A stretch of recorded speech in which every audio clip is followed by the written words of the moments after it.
Aspergillus es un hongo filamentoso ubicuo descubierto en 1729 por Pierre Micheli.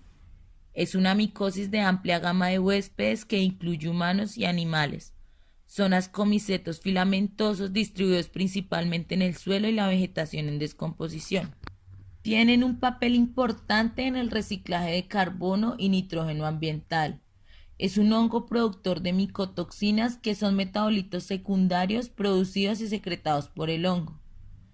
El género lleva el nombre de Aspergillum porque se parece a una brocha o implemento con una cabeza perforada que utilizaban los sacerdotes para rociar agua bendita, que se asemeja a las cabezas de conidios portadores de esporas del hongo.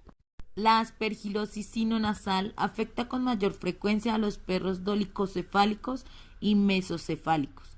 Son causadas principalmente por Aspergillus fumigatus. Los animales presentan enfermedad cuando están regularmente expuestos a las esporas del hongo que son comunes en el medio ambiente. La aspergilosis sinorbital afecta principalmente a gatos y puede ser una complicación de aspergilosis sinonasal. El desarrollo de aspergilosis sinorbital está asociado con una especie recientemente descrita llamada Aspergillus felis.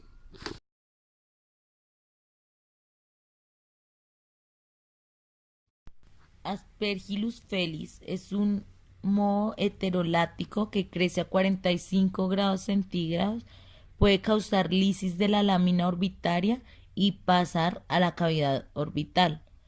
Este provoca granuloma y exoftalmos. Aspergillus fumigati es un moho filamentoso termotolerante de 12 a 75 grados centígrados. Este puede provocar aspergiloma o bola fúngica.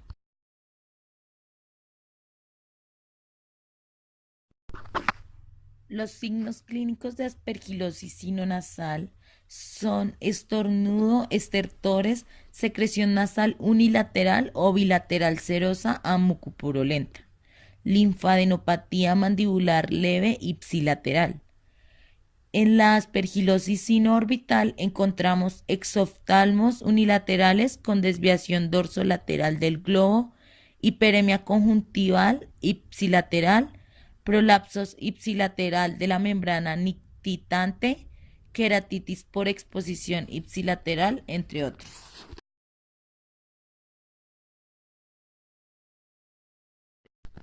La aspergilosis felina del tracto respiratorio superior se presenta en todo el mundo. Se han reportado casos en Australia, Estados Unidos y Japón. No existe ninguna predisposición de género o raza. Los gatos jóvenes son más afectados. La diabetes mellitus es un factor de riesgo reconocido para la aspergilosis en seres humanos. También se presenta en gatos. Esta ocurre ocasionalmente en asociación con traumatismo facial, neoplasia nasal y cuerpos extraños nasales. Los gatos brachiocefálicos de raza pura, persa o himalaya representan más de un tercio de todos los casos felinos de la aspergilosis felina del tracto respiratorio superior.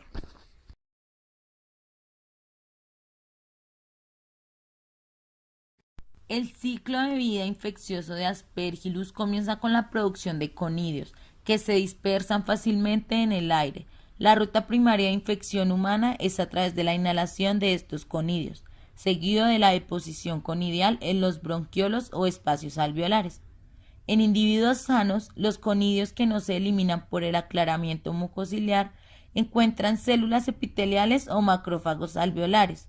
Los macrófagos alveolares son los principales responsables de la fagocitosis y la muerte de los conidios de Aspergillus, así como el inicio de una respuesta proinflamatoria que recluta neutrófilos.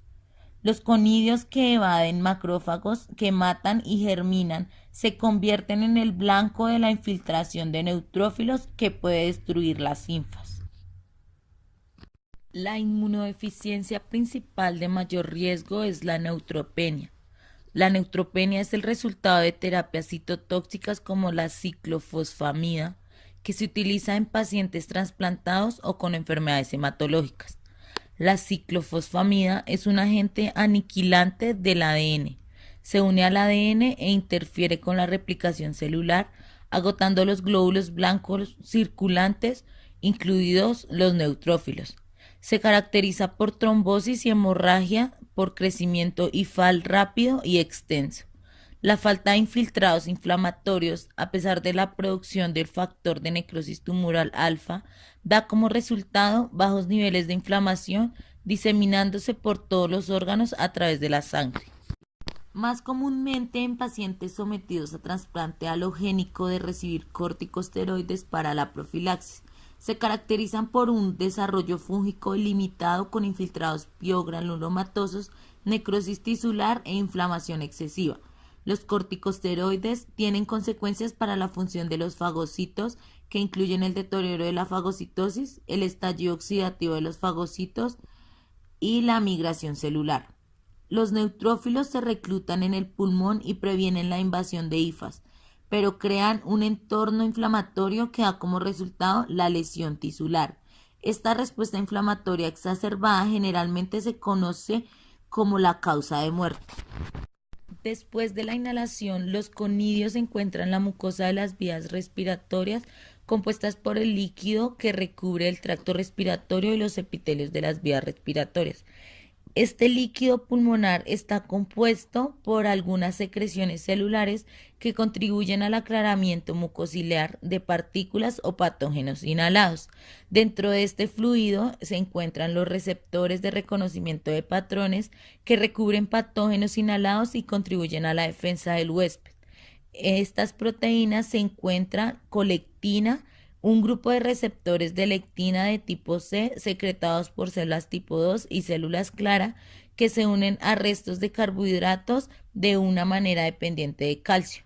Muchos hongos patógenos, incluidos las Aspergillus fumigatos, tienen una pared rica en carbohidratos que puede ser reconocida por las colectinas más comunes, la lectina de unión amanosa y las proteínas tensoactivas. Las células epiteliales pueden secretar compuestos antimicrobianos solubles que juegan un papel directo en la defensa de las vías respiratorias. Los miembros de la familia de defensinas de péptidos antimicrobianos tienen un amplio espectro contra múltiples microbios y son producidos por células epiteliales in vitro después de la incubación. Los conidios e infas germinadores son reconocidos por los receptores de reconocimiento de patrones del huésped en las células epiteliales e inducen la producción de citoquinas y quimiosinas como la interleuquina 6, factor de necrosis tumoral e interleuquina 8. La administración de corticosteroides puede eliminar esta respuesta inflamatoria cuestionando la función de las células epiteliales en pacientes tratados con corticosteroides.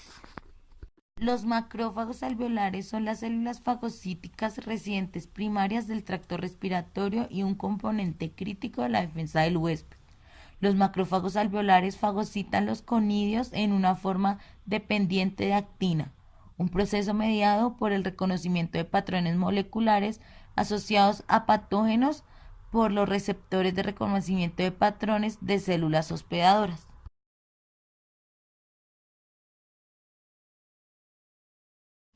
Los estornudos y las secreciones nasales son indicadores de la presentación de la infección debido a la acumulación de líquido en los tejidos blandos de los senos frontal y esfenoidal.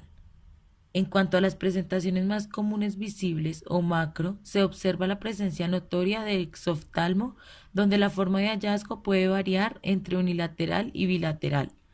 Esto producido por la presentación granulomatosa fúngico retrovulvar, con frecuente acompañamiento de inflamación de los tejidos adyacentes y prolapso del tercer párpado. Se pueden presentar casos de daños en el sistema respiratorio inferior por la migración del agente bacteriano causando bronquiectasias en el pulmón, como lo podemos observar en la imagen, y en el tracto respiratorio superior se puede llevar a encontrar pólipos nasales y opacificación de los senos paranasales. En este caso, las lesiones micro son detectadas por medio de histopatología. Los cambios histológicos se caracterizan por estar ulcerados y la mucosa severamente inflamada, generalmente cubierta por una placa de tejido necrótico que contiene hifas, las cuales observamos en la imagen, y en la mayoría de los casos se presenta necrosis de coagulación. En algunos casos se puede presentar inflamación neutrofílica o eosinofílica, como la vemos en la imagen, donde las lesiones inflamatorias pueden borrar el músculo esquelético adyacente y el hueso por la severidad de la presentación. En cuanto al globo ocular, se sabe que tiene resistencia a IFAS de la aspergilosis sinoorbital. Sin embargo, sí se han presentado en estructuras adyacentes que incluyen la membrana nictitante y el párpado. Las características superpuestas incluyen ostolisis de los huesos paranasales moderada hasta la destrucción severa de los cornetes, en efectos de masa y la extensión de la enfermedad a la órbita. Las lesiones macro suelen cruzar por presentaciones muy parecidas a las de Cryptococcus.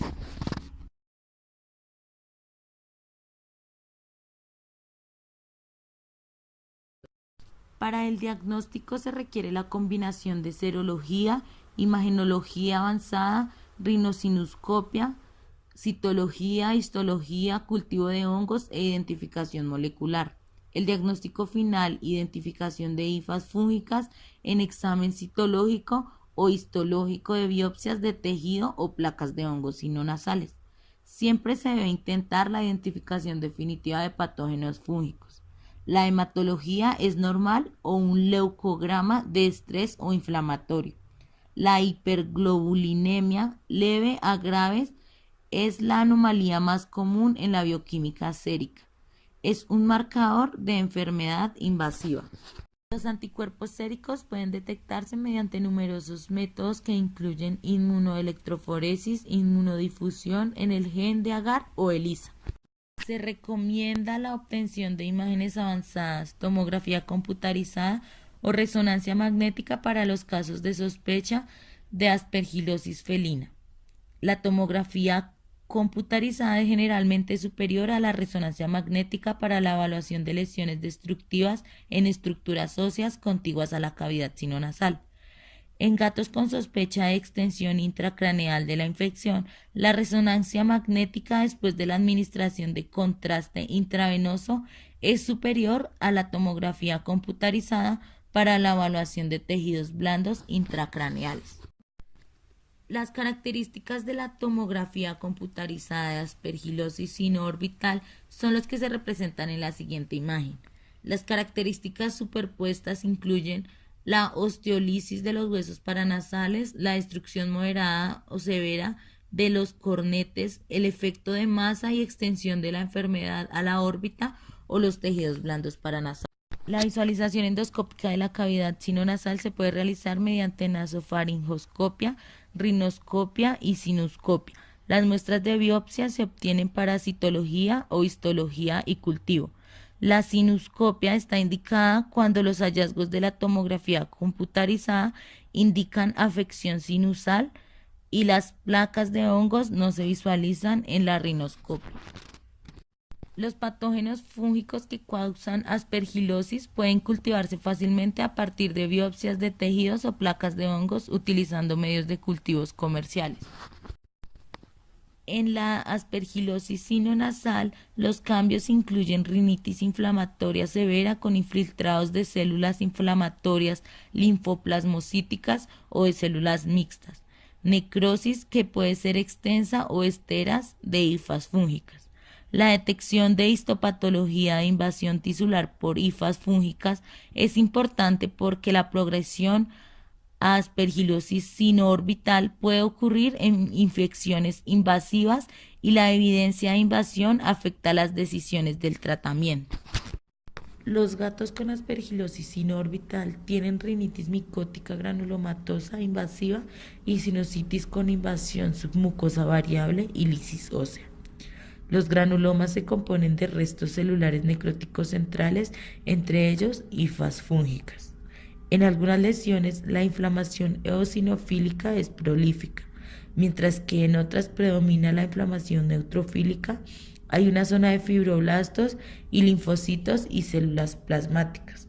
Se ha reportado invasión micótica del nervio óptico y el quiasma óptico en gatos que desarrollaron ceguera.